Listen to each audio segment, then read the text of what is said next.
Most people think the most dangerous martial arts are the ones they've seen on screens.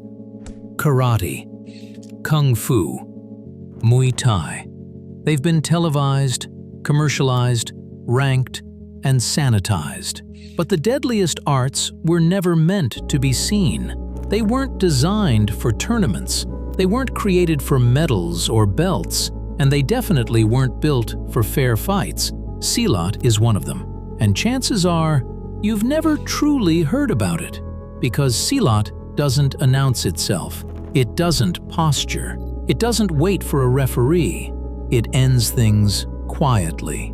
Silat was born in places where survival mattered more than honor. Dark jungles, narrow village paths, muddy ground, and shadowed alleys. Places where falling once meant you didn't get back up. While other martial arts focused on form and beauty, Silat focused on efficiency. How to break balance, how to control joints, how to disable an opponent before they even realize the fight has started. Silat teaches you to attack from angles most people don't see, to move low, deceptive, unpredictable. Not to trade blows, but to finish. And that's exactly why it stayed hidden. For centuries, Silat wasn't taught openly. It was passed down in whispers, from teacher to student, from father to son. Some techniques were considered too dangerous to show. Others were only taught after years of trust. Because Silat isn't about fighting strong people, it's about defeating anyone. Big, fast, armed. It doesn't care how skilled your opponent is. It targets structure, balance, instinct. And once those collapse, strength means nothing. Today, Silat still exists, but only fragments of the truth are shown. What you're about to see isn't sports Silat. It isn't cinematic Silat. It's the mindset, the principles, and the brutal logic behind one of the most lethal martial systems ever created. By the end of this video, you'll understand why Silat was never meant to be popular and why some knowledge was never supposed to spread. Stay focused, because once you see Silat clearly, you'll never look at fighting the same way again. Silat is not a single martial art. That's the first thing most people get wrong. Silat is a family of systems, hundreds of variations spread across Indonesia, Malaysia, southern Thailand, Brunei, and the Philippines. Each region shaped Silat for its own reality. Dense jungle, swampy ground, wooden houses on stilts, narrow village paths where escape was impossible. This environment changed everything. High kicks didn't make sense. Wide stances were dangerous. Falling meant death. So Silat evolved low, close, deceptive. Where other arts teach you to stand tall, Silat teaches you to disappear. Silat practitioners don't move in straight lines. They cut angles. They sink their weight. They make you lose balance before you even understand why. And that's the theme you'll see again and again. Silat doesn't fight force with force. It attacks structure, your base, your joints, your timing, your instinct to react the wrong way. Because Silat assumes something brutal from the start. A real fight is already unfair, so Silat makes it worse. Why Silat looks strange to outsiders.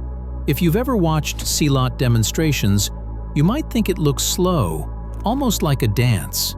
That's intentional, because Silat hides its violence inside flow.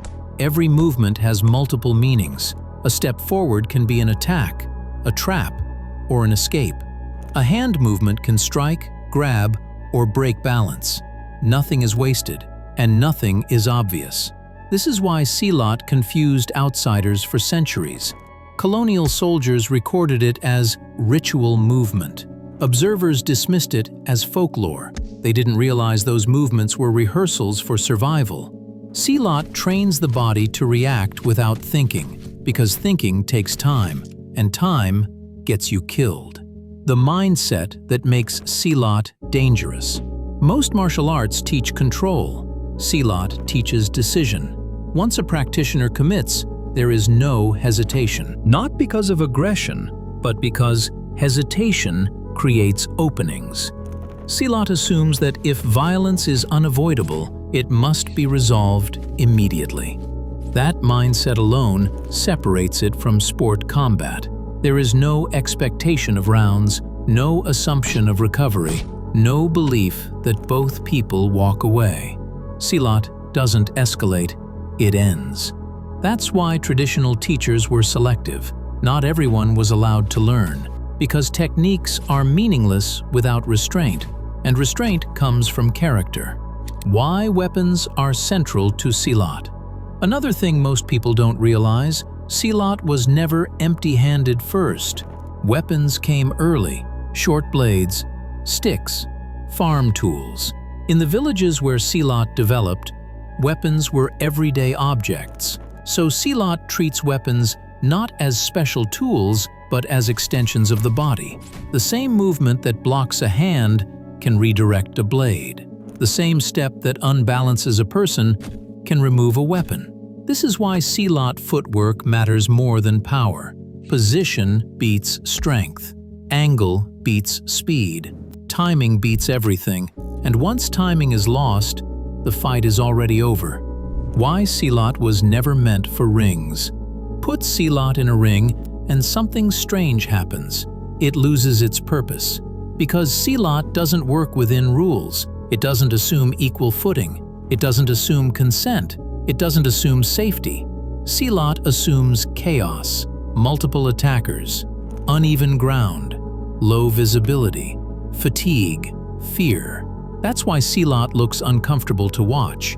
It doesn't flow like a performance art. It doesn't look clean, because real survival isn't clean. The hidden layer, psychological warfare. Here's the part few people talk about. Silat doesn't just attack the body, it attacks the mind. The low posture makes opponents misjudge distance. The relaxed expression hides intention. The sudden change in tempo creates hesitation. Silat uses deception as a weapon. The practitioner may appear calm, passive, even slow, until the moment you're already off balance. By the time your brain catches up, your body has already lost control. This isn't accidental. Silat trains unpredictability on purpose, because predictable fighters are easy to defeat. Why Silat remained hidden? Silat wasn't hidden because it was weak. It was hidden because it was effective. Colonial powers discouraged it. Authorities restricted it. Teachers disguised it. Some systems were taught as dances. Others were embedded in rituals. Some techniques were only shown late at night, far from witnesses. Because knowledge like this spreads consequences, and Silat communities understood something modern society forgets. Power without wisdom destroys everything. Modern Silat versus traditional Silat. Today, Silat is safer. Demonstrations are controlled. Competitions exist. Cultural preservation matters, and that's good. But understand this, what you see publicly is not the full system. The principles remain, but the edge is dulled. Because the original Silat was not designed for audiences. It was designed for people who had no choice. The real reason Silat feels unsettling. Silat makes people uncomfortable for one simple reason. It reminds us that violence doesn't need rage, it only needs clarity. Silat is calm, measured, emotionless, and that scares people more than aggression ever could, because it shows how fragile control really is. Final build-up, Silat doesn't promise invincibility. It doesn't glorify combat. It simply asks one question. If everything went wrong, would you survive? That's why Silat was never meant to be famous, never meant to be flashy, never meant to be taught to everyone. It wasn't built for admiration. It was built for the moment when nothing else worked. And once you understand that, you stop seeing martial arts as sport. You start seeing them as history written in human instinct. Silat was never meant to impress you. It was meant to wake you up. Because once you understand Silat, you realize something uncomfortable. Most of what we call martial arts today is about comfort. Rules, safety, predictability. Silat comes from a time where none of that existed, where survival wasn't a philosophy. It was a daily requirement. And that's why knowledge like this matters. Not so you can fight, but but so you understand how fragile control really is. Now here's what I want you to do. Think about this question carefully. If martial arts were stripped of rules, points, and applause, which system would truly survive? Don't answer out loud. Type it in the comments, because your answer reveals how you think about danger, discipline, and reality itself. And one more thing, this channel is building something different. No hype, no fake techniques, no cinematic lies, just the hidden truth behind warrior systems the world forgot. If this video made you uncomfortable, good. That means you're paying attention. We're pushing this channel to 10,000 subscribers, not for fame, but to prove that people still want truth over entertainment. If you believe knowledge like this should stay alive, subscribe. And here's the challenge. When we hit 10,000, I'll release the next video, the one most channels are afraid to touch. Until then, stay curious, stay disciplined, and remember, the most dangerous knowledge is never the loudest.